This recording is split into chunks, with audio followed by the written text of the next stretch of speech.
चलिए देखिए इस फर्स्ट क्वेश्चन को सॉल्व करते हैं। लिखा हुआ है एक 100 वाट को विद्युत बल्ब 220 वोल्ट तथा 50 हर्ट्ज की एसी विद्युत आपूर्ति पर कार्य करता है। परिकलित कीजिए बल्ब का प्रतिरोध या दूसरा बल्ब से प्रवाहित वर्ग माध्य मूल विद्युत धारा। इस क्वेश्चन को सॉल्व करते हैं। आप इस क्वेश्चन को मेरे सॉल्व करने से पहले आप इस वीडियो को पॉज करके आप इस क्वेश्चन को बना के देखिए कि ये क्वेश्चन आपसे बनते हैं कि नहीं। अगर ये क्वेश्चन आपसे बन रहे हैं तो आपकी तैयारी अच्छी है, और अगर ये नहीं बन पा रहे तो आप अपनी तैयारी को बहुत तेजी कीजिए। चलिए देखिए हम फिलहाल इस क्वेश्चन को बनाते हैं। एक 100 वाट का बल्ब है, यहाँ देखिए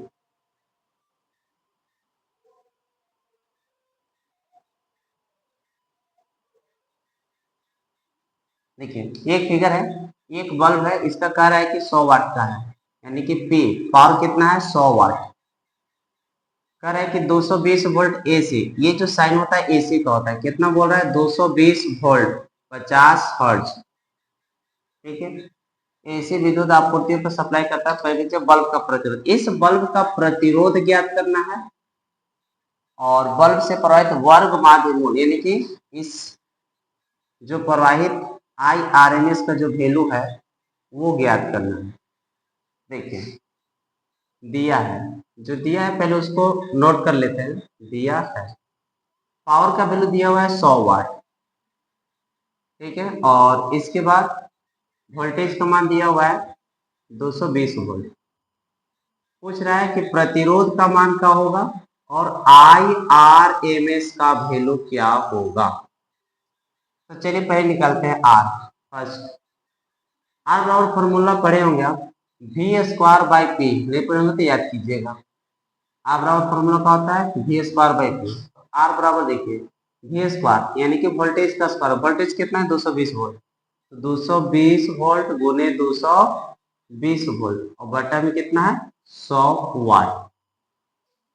एक जीरो एक जीरो एक जीरो और एक जीरो, ये कट गया। 22 × 22 कीजिए तो कितना होगा 484 ओम। ठीक है, तो आर का मान कितना हो गया, आर बराबर हो गया 484 ओम इज योर आंसर। ठीक है, चलिए दूसरा क्वेश्चन को सॉल्व करते हैं IRMS। तो देखिए IRMS एक फॉर्मूला होता है P बराबर V × I, यही IRMS कहलाता है। तो यहाँ से अगर I का वैल्यू निकालेंगे तो क्या हो जाएगा P/V हो जाएगा कि नहीं, P/V हो जाएगा। तो इस वैल्यू को रख लीजिए P/V। P का मान कितना है 100 वाट और V का मान कितना है 220 वोल्ट। एक जीरो से एक जीरो, ये हो जाएगा 5, ये हो जाएगा 11, यानी कि IRMS का वैल्यू आया कितना 5/11 एम्पियर इज योर आंसर। ये आपका क्या हो गया आंसर हो गया। ठीक है, चलिए अब देखते हैं दूसरा क्वेश्चन। ठीक है, एक प्रत्यावर्ती धारा का समीकरण I बराबर 20 sin 200πt है। धारा की आवृत्ति, शिखर मान तथा वर्ग माध्य मूल ज्ञात है। बहुत सिंपल सा क्वेश्चन है। देखिए समीकरण दिया हुआ, इसको सॉल्व करते हैं। तो समीकरण दिया हुआ है, इक्वेशन क्या है I बराबर 20 sin 200πt। ठीक है, देखिए ये जो होता है एक इक्वेशन होता है I बराबर I0 या Im sin ω t। अब इन दोनों को, इस दोनों इक्वेशन को फर्स्ट और इसको सेकेंड मान लीजिए। फर्स्ट और सेकेंड को कंपेयर कीजिएगा तो Im का जो वैल्यू होता है वो इसके बराबर हो, यानी कि 20 के बराबर हो जाएगा। तो हम कह सकते हैं कि Im को ही I0 से डिनोट करते हैं और इसी को हम लोग बोलते हैं शिखर मान। जिसमें लिखा हुआ है ना शिखर मान, इसी को बोलते हैं शिखर मान। इसका वैल्यू यहाँ देखिए कितना है 20, तो इसको बोलेंगे 20 एम्पियर। अब यही आपका आंसर हो जाएगा, 20 ampere is the right answer.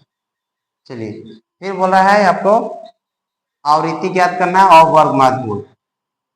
वर्ग माध्य मूल भी यह बहुत आसानी से निकल सकता है, लेकिन पहले हम आवृत्ति निकालते हैं। तो देखिए ये जो ओमेगा का वैल्यू है क्या इसके बराबर है कि नहीं है, तो हम इसको कर सकते हैं कि ओमेगा बराबर कितना दिया हुआ है 200π, और ओमेगा का एक फॉर्मूला होता है 2πf। और 2 पाई एफ का वैल्यू कितना है 200 पाई। पाई से पाई को कैंसिल कर दीजिए, 2 से इसको काट दीजिए, कितने बार में कटेगा 100। हम कह सकते हैं कि एफ का मान कितना आया 100 hertz. This is your answer. ठीक है, चलिए तीसरा क्या बोल रहा है आपका वर्ग माध्य मूल निकाले। तो वर्ग माध्य मूल निकालने के लिए भी आसानी है, आई आर एम एस का वैल्यू पूछ रहा है आपसे। आई आर एम एस का एक फॉर्मूला होता है I M by root two. ठीक है, आई आर एम एस का फॉर्मूला क्या होता है आई एम बटा रूट टू। अब बताइए आई एम का वैल्यू यहाँ से देखिए, आई एम का वैल्यू कितना है 20 एम्पियर, इसकी जगह कितना लिखेंगे 20 और बटा में कितने लिखेंगे रूट टू। ठीक है, ये काम कीजिए, इसको परिवहीकरण कर दीजिए, ऊपर में रूट टू और नीचे में रूट टू। तो बताइए ऊपर में कितना हो जाएगा 20 रूट टू और root two into root two multiply करेंगे तो 2 हो जाएगा, इससे काट दीजिए तो कितना बचेगा 10। यानी कि आई आर एम एस का वैल्यू आ गया 10 रूट टू और 10 और रूट टू का मान कितना होता है 1.414 समथिंग होता है। तो आप इसको कर सकते हैं, इसको हटा दीजिए, इसको कीजिए 0 कट गया यानी कि 14 यानी कि 14। तो आई एम एस का वैल्यू कितना है 14 एम्पियर इज योर आंसर। ये किसका वैल्यू आया आई आर एम एस का। ठीक है, तो देखिए कितना आसानी से सॉल्व हो गया। ठीक है, तो इस तरह के क्वेश्चन को आप प्रैक्टिस कीजिए और फिर इस तरह से जितना भी आगे क्वेश्चन है मैं उसको बनाऊंगा। ठीक है, आप इस वीडियो को देखते रहिए, तब तक के लिए आपका धन्यवाद।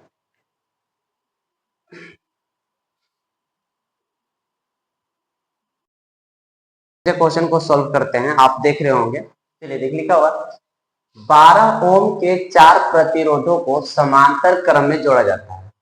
12 ओम के 4 प्रतिरोध को समांतर क्रम में जोड़ते हैं और फिर बोल रहा है कि इस प्रकार के 3 संयोजनों को श्रेणी क्रम में जोड़ा जाता है, तो कुल प्रतिरोध कितना होगा। बहुत इजी क्वेश्चन है, चलिए देखिए इसको समझते हैं।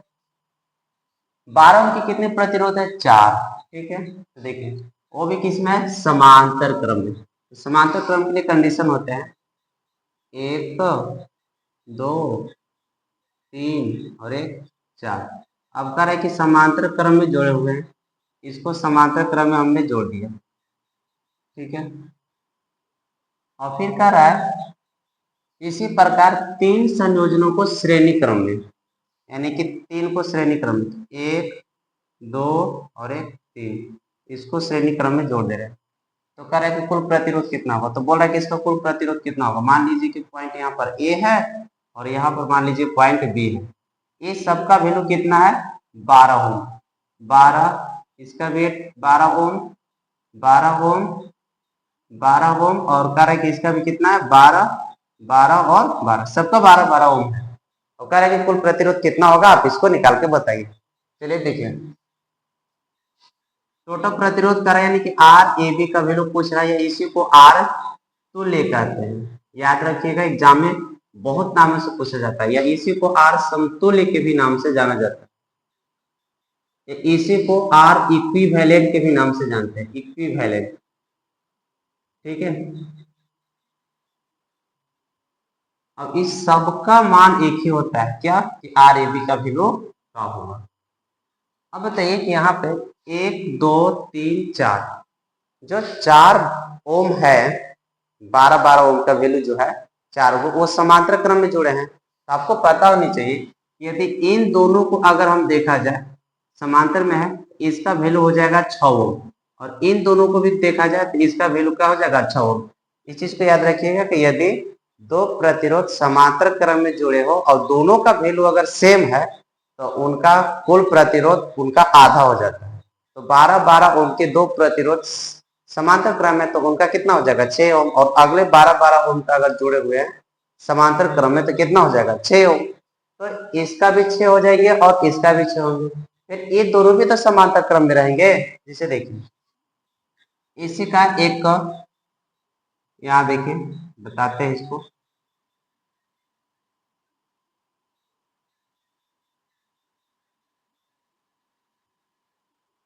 ये पॉइंट बी है और ये पॉइंट ए है। अब देखिए इन दोनों को किए तो कितना हो गया 6 ओम, इन दोनों को किए तो कितना हो गया 6 ओम, और ये 12 12 और 12 ये तो तीनों क्या है श्रेणी क्रम में, और श्रेणी क्रम में सीधा हम जोड़ देते हैं। तो बढ़ती है 36, इसका वैल्यू कितना हो गया 36 ओम। अब देखिए यहां से, अगर यहां से भी देखिए तो इन दोनों कैसे है, ये दोनों किस में है, इन दोनों का वैल्यू आपके पैरेलल में है, तो पैरेलल में तो इनका वैल्यू कितना हो जाएगा, इसका और इसका करेंगे तो कितना हो जाएगा 3 ओम। तो फाइनली क्या बचेगा, एक सर्किट बनेगा जिसका वैल्यू किस तरह से हो जाएगा, एक हो जाएगा 3 ओम और एक बच जाएगा कितना 36 ओम। ठीक है, और ये पॉइंट रहेगा ए और ये पॉइंट रहेगा बी। अब देखिए यहां से अगर आर ए बी के अगर वैल्यू निकालना हो और अगर दो प्रतिरोध समांतर क्रम में हो अलग अलग, तो उसके लिए एक फॉर्मूला क्या होता है, R1 इंटू R2, बटा में होता है R1 प्लस R2। इस हिसाब से देखिए R1 का वैल्यू कितना 3 गुने 36 और बटा में कितना हो जाएगा R1 प्लस R2, R1 का मान 3 और प्लस में 36, तो टोटल आर ए बी का वैल्यू कितना हो जाएगा 36 18 हो गया और 3 तरीके 9 और एक हाथ से कितना हो गया 10, 108 बटा में 39 ओम इज योर राइट आंसर। चीज को याद रखिएगा, ठीक है। अगर नहीं समझेंगे तो इसको फिर से दोबारा देख लीजिएगा, बिल्कुल समझ जाइएगा आप लोग। चलिए अब ये क्वेश्चन है, ये आपके लिए बहुत ही वीवीआई क्वेश्चन है, ठीक है। इस क्वेश्चन को आप अगर सोल्व कर पाते हैं, आप इसको अपने से वीडियो को पॉज करके देखिए, अगर वीडियो को सोल्व कर पाए तो सही है, नहीं तो फिर आप मेहनत को बहुत हार्ड मेहनत कीजिए और इस टाइप के क्वेश्चन को सोल्व कीजिए, क्योंकि जरूरी होते हैं ये क्वेश्चन। जितने भी हम आपको दे रहे हैं ये क्वेश्चन पूछे गए तो इस टाइप के क्वेश्चन आने की संभावना बहुत ज्यादा रहती है। देखिए इस क्वेश्चन को बनाते हैं, समझते हैं।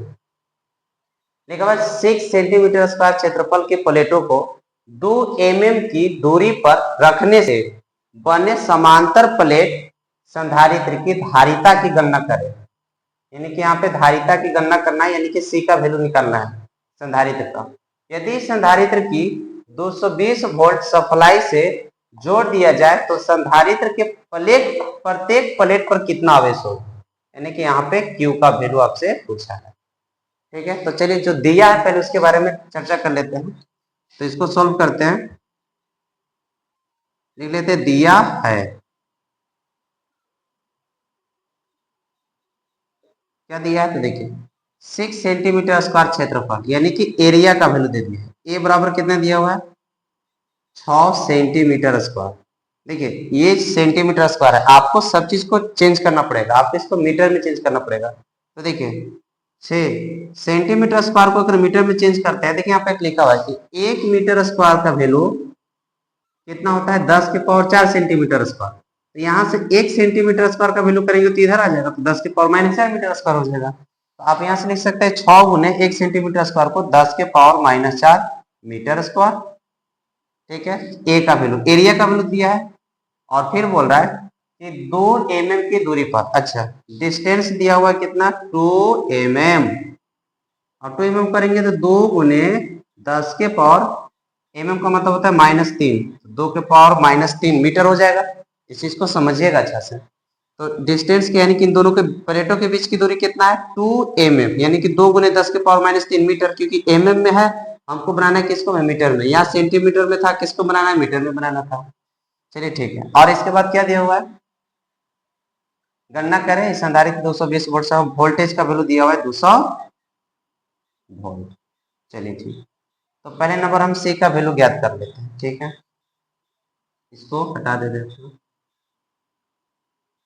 सी का वैल्यू निकालने के लिए देखिए आप, सी का एक वैल्यू होता है, सी मतलब संधारित्र हो गया, ठीक है। ये जो संधारित्र की धारिता बोल रहा है, सी का वैल्यू होता है ए इप्सिलॉन नॉट और बटा में डी। ये फॉर्मूला आपके लिए बेहतर जरूरी है और अब तक तो ये सब चीज बहुत पढ़ लिए होंगे, प्रैक्टिस कीजिएगा। तो सी का वैल्यू देखिए, ए मतलब होगा एरिया, क्षेत्रफल, क्षेत्रफल दिया है 6 इंटू 10 के पावर -4 मीटर स्क्वायर, और इप्सिलॉन नोट का मान आपको पता होनी चाहिए, कितना होता है 8.85 गुने 10 के पावर -12 फराइडे पर मीटर, ठीक है। तो इसका वैल्यू होता है 8.85 इंटू 10 के पावर -12 फ्राइडे पर मीटर, और बट्टा में कर देंगे कितना डी, डी का वैल्यू कितना है 2 इंटू 10 के पावर -3 मीटर। चलिए अब देखते हैं हम लोग इसको सॉल्व करते हैं। दो से इसको काट दीजिए, 2 तिहाई 6, ठीक है, और 8.85। एक काम कीजिए, इसको अप्रोक्स लेके चलिए, इसको अप्रोक्स हम कितना लेके चलते हैं, 9। तो देखिए सी का वैल्यू कितना आया, 3 × 10⁻⁴ इंटू, इसको हम बोल रहे हैं अप्रोक्स कितना लेके चलना है, 9, तो 9 × 10⁻12, ठीक है।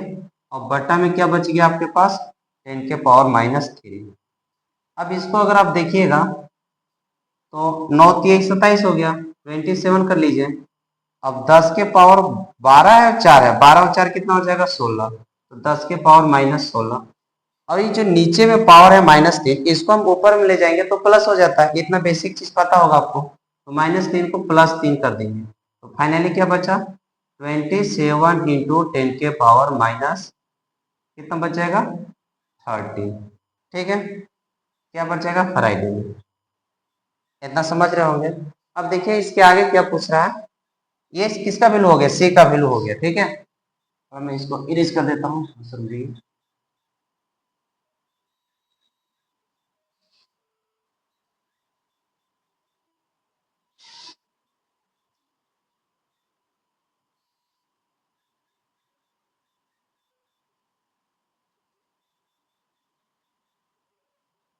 देखिए तो सी का वैल्यू कितना आ गया, 27 × 10⁻⁻13 फैराड, आगे इतना ही सही, ठीक है। ये आपका हो गया क्वेश्चन आंसर। अगला क्वेश्चन देखिए, फिर पूछ रहा था क्या, प्रत्येक प्लेट पर कितना आवेश होगा, क्यू का वैल्यू पूछ रहा है आपसे। हम लोग जानते हैं कि क्यू बराबर फॉर्मूला होता है सी इंटू भी। क्यू बराबर फॉर्मूला क्या होता है, सी इंटू भी। अब बताइए क्यू बराबर, सी का मान कितना है, 27 × 10⁻⁻13, और वोल्टेज का मान कितना दिया हुआ था, शायद 200 दिया हुआ था। ये देखिए, तो इसकी जगह कितना रख देंगे, 200 वोल्ट। तो बताइए क्यू का वैल्यू कितना हो गया। एक काम कीजिए, इन दोनों को अगर हटा दीजिएगा तो 27 × 2 कर लीजिए, कितना हो जाएगा, 7 चलो फिर इंटू 10⁻⁻13। चार्ज है तो इसका क्या हो जाएगा, कूलम। तो क्यू का वैल्यू कितना हो जाएगा, देखिए 5.4 कर लीजिए इंटू 10⁻, 1 2 3 पॉइंट यहाँ दे रहे हैं ना, तो 3 को पावर इसका क्या हो जाएगा, बढ़ जाएगा, यानी कि इसका आंसर कितना हो जाएगा, इनमें से काम कीजिए,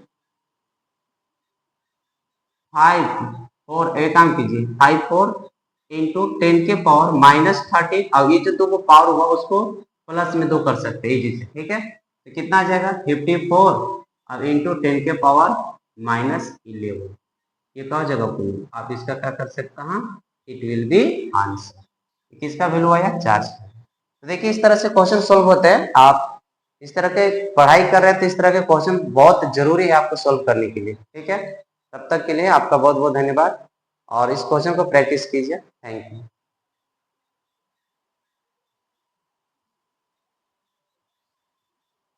देखिए क्वेश्चन नंबर 5 को देखते हैं आप। लिखा हुआ है, दो पतले लेंस जिसकी क्षमता है 5 डायोप्टर तथा दो डायोप्टर है, एक दूसरे से 20 सेंटीमीटर की दूरी पर समकक्षीय रखे हुए हैं। लेंस युग्म की फोकस दूरी तथा क्षमता निकालें। फोकस दूरी और क्षमता ज्ञात करना है आपको, ठीक है। तो चलिए इसको सॉल्व करते हैं बहुत इजी तरीके से। देखिए कितना करा कि दो पतले लेंस है, एक देखिए ये प्लस में दिया हुआ है, इसका मतलब कि उत्तर लेंस है, एक ये लेंस है और एक ये लेंस है। अब बोल रहा है कि दो पतले लेंस, इन दोनों के बीच की दूरी कितना है, दिया हुआ कितना, 20 सेंटीमीटर। कितना दिया हुआ, 20 सेंटीमीटर, ठीक है। इन दोनों के बीच की दूरी दिया हुआ है। लेंस युग्म की फोकस दूरी तथा क्षमता निकालनी। चलिए क्या करना है, फोकस दूरी और क्षमता ज्ञात करना है। तो क्षमता ज्ञात करने के लिए देखिए फॉर्मूला होता है पी इक्विवेलेंट बराबर P1 + P2 - D P1 × P2। इस फॉर्मूला को थोड़ा याद रखिएगा आप लोग। देखिए तो P इक्विवेलेंट बराबर P1 का मान कितना है, यहाँ पर देख लीजिए P1 बराबर 5 डायोप्टर और P2 का वैल्यू कितना दिया हुआ है, 2 डायोप्टर। तो P1 का मान 5 प्लस इसका मान 2 माइनस डी मतलब डिस्टेंस दूरी हो गया कितना, 20 सेंटीमीटर। सेंटीमीटर को मीटर में चेंज करेंगे तो बटा में कितना कर देंगे, 100 इंटू P1 यानी कि 5 × 2। अब चलिए कुछ सॉल्व करते हैं। एक जीरो से एक जीरो खत्म हो गया, 2 बचे 10 और 5 से 5 कैंसिल हो गया। तो P इक्विवेलेंट का वैल्यू कितना आ गया, 5 2 7 और माइनस में कितना बचा है 2, तो टोटल कितना आ गया 5, यानी कितना आ गया 5 डायोप्टर। आप जानते हैं क्या, तो बताइए P का पहले नंबर तो देखिए P का वैल्यू कितना है 5 dioptre, that is your answer. ठीक है। अब कह रहा है लेंस